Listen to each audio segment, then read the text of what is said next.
সময়টা তো বড্ড খারাপ, আপনি তো ভাই সব জানেন। বুঝে শুনে কথা বলে ওয়াজের রীতি টানেন।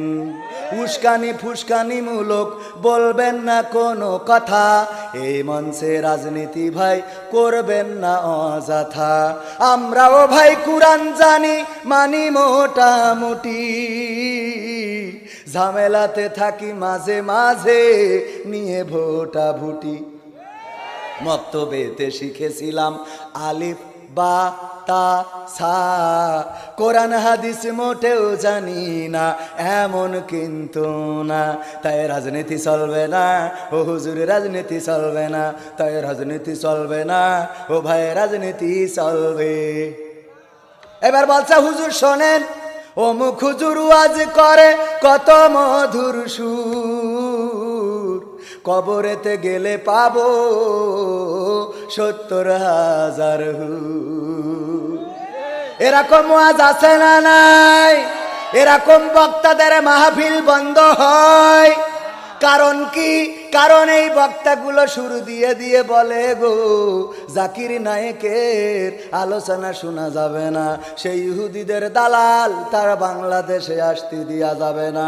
এই কথা বলে বলে আমি আড়াই হাতে একটা বাঁশ কেটে রাখলাম। যেদিন জাকির নায়েক আসবে এয়ারপোর্টে যেয়ে অ্যাটাক করব না। জাকির নায়েক তো আসলো না। কয়েকদিন পরে দেখলাম আমার দাদার দেশ থেকে ওই যে একজন কি লায়ন না যেন কি আসলো, এসে তারপরে ঢাকা শহরে নাচলো, ঝাপাইলো, কাঁপাইলো। আমার হুজুর কোনো কথা বললো না।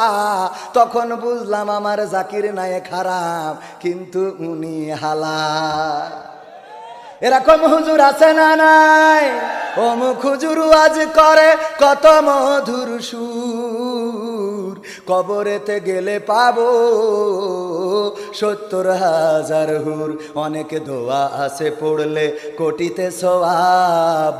সারা জীবন পাপ করিলেও পেয়ে যাব মাপ। বাপ দাদারে নাজাত দিতে করেছি ৪০।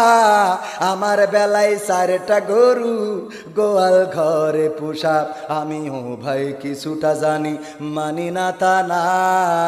ছোটবেলায় শিখেছিলাম আলিফ বা তা সা।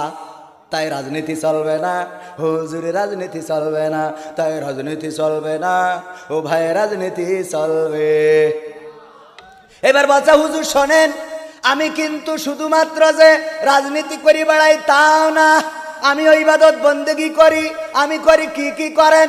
বলছে হুজুর মিলাদ করি, কিয়াম করি, যাই বাবার মাজারে। হয়তো একটু বিড়ি টানি রংপুরের বাজারে। মিলাদ করি, কিয়াম করি, যাই বাবার মাজারে। হয়তো একটু বিড়ি টানি পীরগঞ্জের বাজারে। ফজর নামাজ হয় না পড়া, থাকি তখন নিদে। কিন্তু হুজুর বিশ্বাস করেন আল্লাহর কিরে হয় না।